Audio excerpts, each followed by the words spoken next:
match diggante ak Madiana gis nañ première mi-temps bi Madiana dox nañ seen kaw dugal leen bi mais bi ñëwee ci deuxième mi-temps bi daal di ngeen ci génn mais à la fin match bi dafa jeexee li nga xam ne moom mooy 1 but partout tey bi nga defee match bi nag nga jàngate li nga xam ne moom la say ndaw di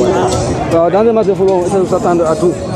parce que premier mi-temps au début def nañ 10 minutes yoo xam ni c'était à notre faveur quoi mais au fur et à mesure ñoom récupéré nañ match bi suñu loxo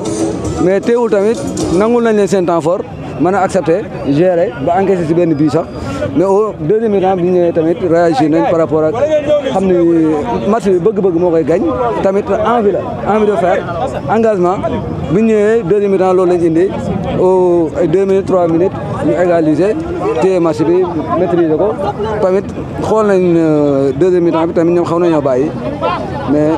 heureusement dañoo gis say joueurs dañuy yóbbu bal ci kaw mais li ñuy perte bal bi ci kaw daa bëri loolu problème mu attaque bi la wala lan mooy seen problème toujours li ñuy perte bal ci kaw daa bëri. waaw boo xoolee match bi tamit gars yi dañoo fournir lu bari surtout boo xoolee premier mi-temps bi loolu tamit parfois faaw muy am faaw équipe bi xaw a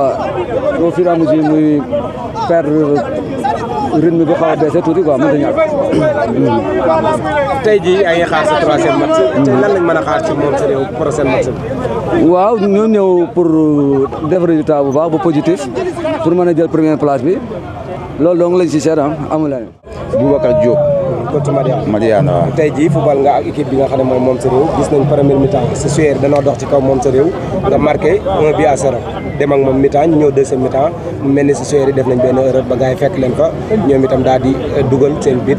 boobu noonu ngeen continué def ngeen lu ne mais mujjit kii bi nga match bi jeexee tey borom def jàngataat li nga xam ne moom say joueur football nag nga jàngate li nga xam ne moom ci biir match. waaw d'abord di sant yàlla encore une fois comme joué nañ ko ci jàmm comprendre nga kenn jëlewu fi benn blessure alhamdulilah ci ñaari côté yëpp donc de toute façon li ngay laaj yéen ñëpp yéen a ko gisandoo on a fait un premier mi-temps boo xam ne yaakaar naa ñëpp teg nañ seen bët foo bi jaar na yoon dugal naa ko but donc samay joueurs lu ma leen expliqué mooy comme si que match bi ça reste du temps des na mais nañ concentré wu jouer bu yóbbu ko mi-temps ba xam dem nañ à la mi-temps ñëw nañ équipe bi égalisé na par cafouillage parce que gisuma ci benn impact boo xam ne ñu war nañ mën a dugg suñu camp mais excès de confiance mooy indi loolu te ba ñuy mi-temps maa leen koy wax comprendre nga boo leen ñëwee taxaw leen ngeen dëggal seen bopp comprendre nga ñu jëlaat suñu repère soo ko continuer jouer.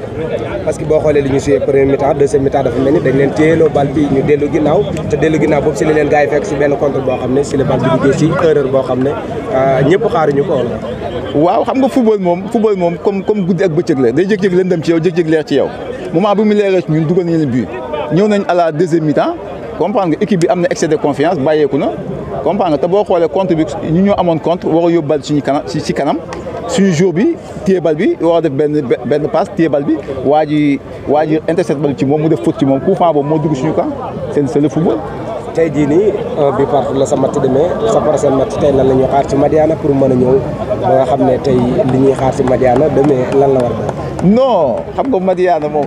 ku gis Madiana ren xam ne Madiana ren changé na bu baax a baax en plus non seulement jeu bu muy produit yaakaar naa ñëpp gis nañ ko comprends nga te loolu c'est à féliciter d'abord comprends nga li des nag mooy dañuy continuer liggéey bi rek après du ñu yàlla may ñu jël loolu. gis nañ sa premier match ak sa deuxième match dafa mel ni sa joueur dañoo gën a produire beneen sa boo xam ne par rapport au système bi ñu leen fa wane premier match waaw c'est chaque jour c'est comme ça parce que man li ma gëm mooy man doomu adama boo nekkee ci dara da ngay fexe am avancement à chaque fois loolu laa te boo xoolee 3 matchs yi Madiana yi jiitu yëpp saa yu ñëwee nga ne tey li mu indiwaat lan la à chaque fois bu ñëwee rek da ngay indiwaat beneen touche bu bees ci football kon nga xam ne kon ñi ngi ci liggéey bu doy waar di ñaan yàlla laf cat rek li ci kanam rawali bët. merci beaucoup sa dernier mot. sama mooy gërëm leen sant leen ñaanal ñëpp jàmm. xam ne nii moom mooy fii ci stade Ibrahima Gueye bu Mbacké tey ñetti match moo amoon diggante ñi nga xam ne ñoom ñooy diisoo ak ñi nga xamante ni ñoom ñooy